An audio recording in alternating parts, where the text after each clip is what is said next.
नमस्कार दोस्तों, स्वागत है आपका अपने चैनल भक्तिमय सिम में। श्री राधे। 3 मार्च 2026 मंगलवार का दिन यह कोई साधारण दिन नहीं है। इस दिन दोपहर के समय आकाश में घटित होने जा रही है एक अद्भुत खगोलीय घटना, चंद्र ग्रहण। आइए विस्तार में जानते हैं ग्रहण के सही समय, सूतक काल में क्या करें और क्या ना करें, और किन राशियों पर इस ग्रहण का सबसे अधिक प्रभाव पड़ने जा रहा है।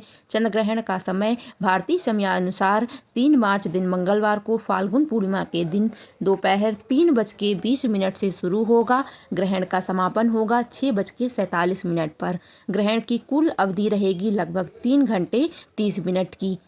और यही बात कर लेते हैं सूतक काल की, तो 9 घंटे पहले शुरू हो जाएगा सूतक काल। इस आधार पर इस बार चंद्र ग्रहण का सूतक काल भी फाल्गुन पूर्णिमा को मंगलवार के दिन सुबह 6:20 से शुरू हो जाएगा, जो कि ग्रहण के मोक्ष काल यानी शाम 6:47 पर समाप्त होगा। यह ग्रहण हमारे देश के आंशिक हिस्सों जैसे उत्तर प्रदेश, दिल्ली, महाराष्ट्र, राजस्थान, बिहार और पश्चिम बंगाल सहित देशों में कई हिस्सों में दिखाई देगा। इसके अलावा ऑस्ट्रेलिया, न्यूजीलैंड, अफगानिस्तान और पाकिस्तान में भी यह ग्रहण दिखाई देने वाला है। सूतक काल या ग्रहण के समय पूजा पाठ, गृह प्रवेश, मुंडन, कई ऐसे शुभ कार्य करना वर्जित माना जाता है। और पारंपरिक मान्यताओं के अनुसार गर्भवती महिलाओं को सूतक या ग्रहण के समय कुछ खास सावधानियां बरतने की सलाह दी जाती है। ऐसे में मंगलवार के दिन दोपहर 3:20 से लेकर 6:47 तक गर्भवती महिलाओं को या बुजुर्ग बीमार लोगों को घर के भीतर ही रहना चाहिए। गर्भवती महिलाओं को नुकीली धारदार वस्तुओं का उपयोग करने से बचना चाहिए। सिलाई कढ़ाई ना करें। ग्रहण के समय ना सोएं। मन ही मन ओम नमः शिवाय या ओम नमो भगवते मंत्रों का जाप करें।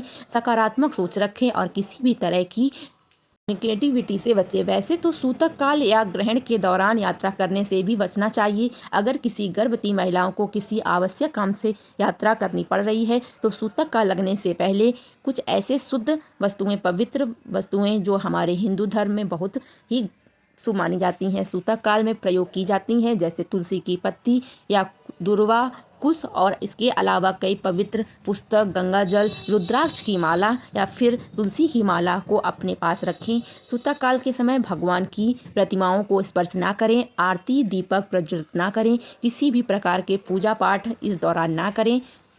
ऊंची आवाज़ से जोर से बात ना करें। क्रोध ना करें। घर में लड़ाई झगड़ा ना करें। यात्रा को टाल सकते हैं तो टाल दें। सूतक काल या ग्रहण के समय भोजन पकाने और खाने से बचना चाहिए। खास तौर पर ग्रहण जब से प्रारंभ होता है तब से लेकर ग्रहण की समाप्ति तक कुछ भी पकाने या खाने से बचें। हालांकि बच्चे, बुजुर्गों, रोगियों को ग्रहण या सूतक काल संबंधी नियमों में छूट मानी जाती है। ग्रहण के दौरान मंदिरों के कपाट बंद रखे जाते हैं, लेकिन ग्रहण की समाप्ति के बाद स्नान और शुद्धि के बाद पुनः पूजा करना अनिवार्य होता है, आवश्यक होता है। पुराने समय के बड़े बुजुर्ग गर्भवती महिलाओं को ग्रहण काल में अंदर रहने की सलाह देते हैं, और तब से लेकर ये परंपरा बहुत ही जगह चली आ रही है कि गर्भवती महिलाओं को पेट पर गेरू लगा सकते हैं कि ग्रहण की नकारात्मक किरणों का असर उनके होने वाले शिशु पर ना पड़े। इस दौरान आप ग्रहण से बिल्कुल भी ना घबराएं, अपने आप को शांत रखें।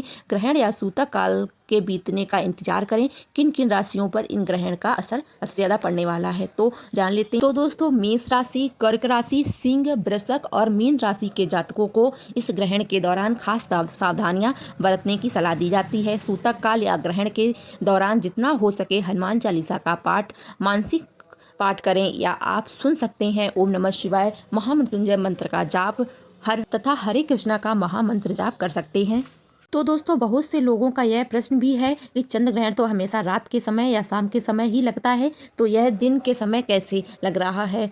तो दोस्तों, दरअसल विदेशों में जिस समय ग्रहण आरंभ होगा उस समय भारतीय समयानुसार आपको समय बताया गया है कि दोपहर के 3:20 से यह ग्रहण प्रारंभ होगा, लेकिन हमारे देश में यह ग्रहण केवल चंद्रोदय जब होगा उस समय ही दिखाई देगा। उसके पहले यह ग्रहण हमारे देश में नहीं दिखाई देगा, लेकिन क्योंकि चंद्रमा एक ही है तो ग्रहण हमारे देश में ही दिखाई देने वाला है। इसलिए यह ग्रहण संबंधी नियमों का पालन जो भी विशेष रूप से गर्भवती महिलाओं या अन्य लोगों को पालन करने होते हैं वो दोपहर के 3:20 से हो जाएंगे। और ग्रहण से बचने के लिए हमारे बड़े बुजुर्गों, गर्भवती महिलाओं को पेट पर गेरू लगाने की सलाह देती हूँ। और अगर दोस्तों आपके यहाँ भी ऐसी मान्यता है तो आप भी इस नियमों का पालन कर सकते हैं। ग्रहण काल के दौरान यानी जिस समय ग्रहण काल चल रहा हो उस काल के दौरान यदि किसी जरूरतमंदों को दान दिया जाता है, पितरों के नियंत्रण श्रद्धा दर्पण किया जाता है, जो इसका कई गुना फल प्राप्त होता है। इसलिए ग्रहण काल के दौरान हो सके तो आप सभी लोग दान दक्षिणा अवश्य करें। इस दिन